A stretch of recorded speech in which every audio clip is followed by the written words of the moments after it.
Tourist आते हैं, आप क्या बोलना चाहेंगे? कितना बहुत आते हैं, बहुत टूरिस्ट आते हैं। और टूरिस्ट आते हैं और कुछ आप बोलना चाहेंगे टूरिस्ट के लिए?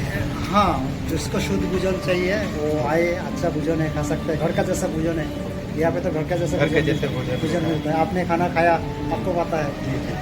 रेलवे स्टेशन से कितना दूर होगा आपका? आपका ज़्यादा नहीं है, आपका कितना होगा?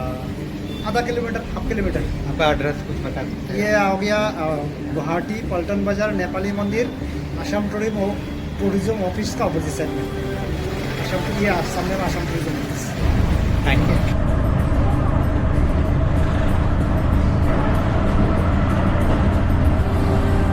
जुआड़े जाओ 150-200 टका मिनिमम रखिथ 3 किलोमीटर 4 किलोमीटर 5 किलोमीटर 200 टका मिनिमम नौ बस कथा तो मत जाने बस जाऊँगी वेट करा पड़ो। हाँ गवर्नमेंट बस भी सब अच्छी। नमस्कार समस्त को। आज मु ब्रह्मपुत्र नदी मझिरे थिबा उमानंद मंदिर को जाऊँगी। चलतु आपण मानू सागर नेउछि।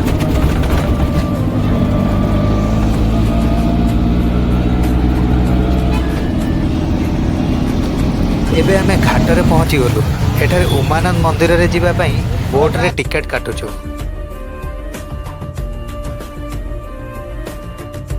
बे मु सांग बाटरे जाऊछु।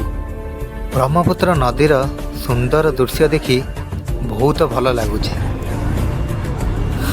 यात्राटी खूब उपभोग भी मध्य करुछु।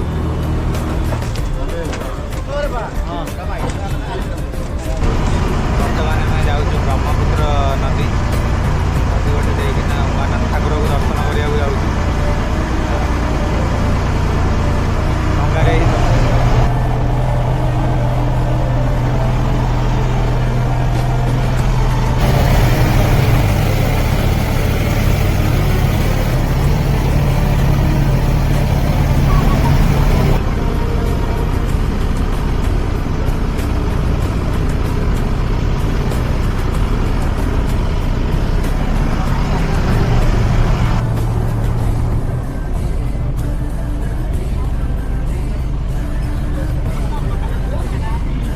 देखंतु आमे मंदिर पाखक आसीगलु।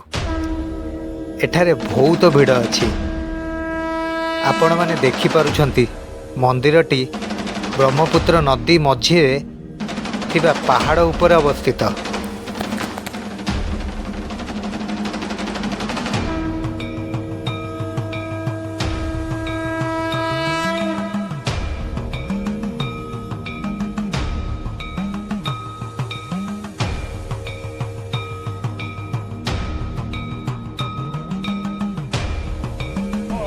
फाइनाली चलचु मंदिर। सका खाया पीया ना से हमें कम हूँ उमानंद मंदिर।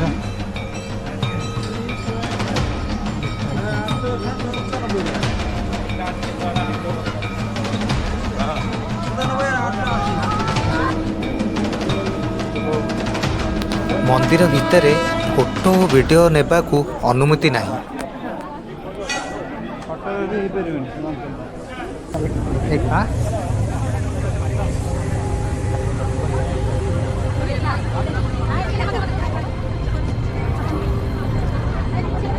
फाइनाली दर्शन सरीगला सब आस्ते आम जाऊँ अमित मोर कौन कह दर्शन बढ़िया है। मैनेजमेंट सजेसन मैनेजमेंट भल हवा दरकार बाकी बढ़िया दर्शन अच्छे। टिके वेट कर दर्शन आराम से हो देख यही डंगारे जाऊँ।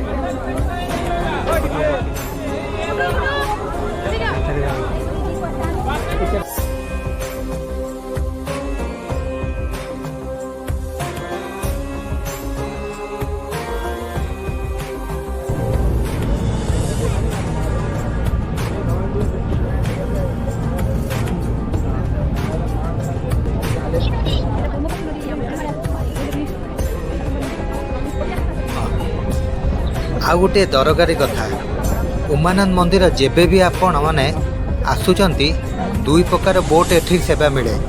गोटे हूँ सरकारी बोट जार मूल्य 100 टंका आउ गोटे हूँ प्राइवेट बोट जार मूल्य 200 टंका। मो मतरे सरकारी बोटटा बेटर हम कारण सरकारी बोट जल्दी भी जाऊँगी और जल्दी भी आसूची।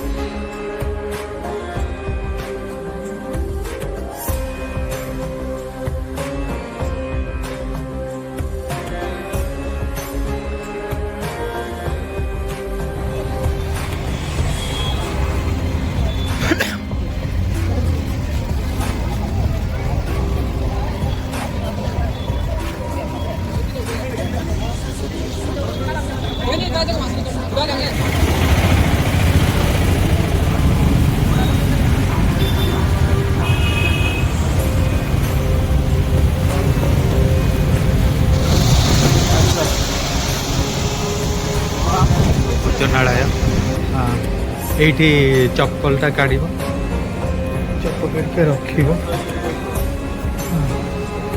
ବସିବା ପାଇଁ ଏଠି ଖାଇବା ଆସନ୍ତି, ଭାଇନା ଖାଇନା ଦିଅନ୍ତୁ, ଖାଇବା ଦିଅନ୍ତୁ, ଏଇଠି ଖାଇବ, ସେପଟେ ଖାଇବା ଆଣନ୍ତି। ଦର୍ଶନ ପରେ ଆମେ ଗୋଟେ ସୁନ୍ଦର ଏବଂ ଶାନ୍ତି ଜାଗାରେ ଶୁଦ୍ଧ ଶାକାହାରୀ ଖାଦ୍ୟ ଖାଇବୁ। ସ୍ଥାନଟି ବହୁତ ଭଲ ଲାଗେ। ये मेडिटेशन कमरा भी है। ଏଇଟା ହେଉଛି ମେଡ଼ିଟେସନ୍।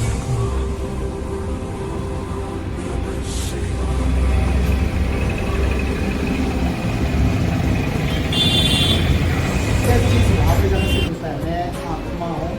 जी। आत्मा का परिचय दिया जाता है मेरा। जी। मैं आत्मा हूँ ना, ये मेरा जी सर, जी हम सही बोलते हैं बात। ना, आत्मा अमर रहता है हमेशा, जैसे शरीर तो आदमी। विनाशी है, हाँ। आत्मा अविनाशी है। जी ठीक है, जी तो आत्मा और परमात्मा का ज्ञान दिया जाता है। जैसे कि आत्मा निराकार है, आत्मा को दिखता नहीं है, जी परमात्मा भी निराकार जी। है, उनको भी नहीं दिखता है। जी जी तो इसीलिए परमात्मा कौन है? हमारा पिता शिव बाबा है। जी, जी। शिव नहीं, हम लोग बाबा सिर्फ शिव बाबा को बाबा बोलता है ना, जी जी जी और किसी को बाबा नहीं बोलता है। जी। लौकिक पिताजी को बोलता है, जी। और शिव मंदिर जिस दिन जाता है बोलता है शिव बाबा का मंदिर गया है। बोलते हैं ना।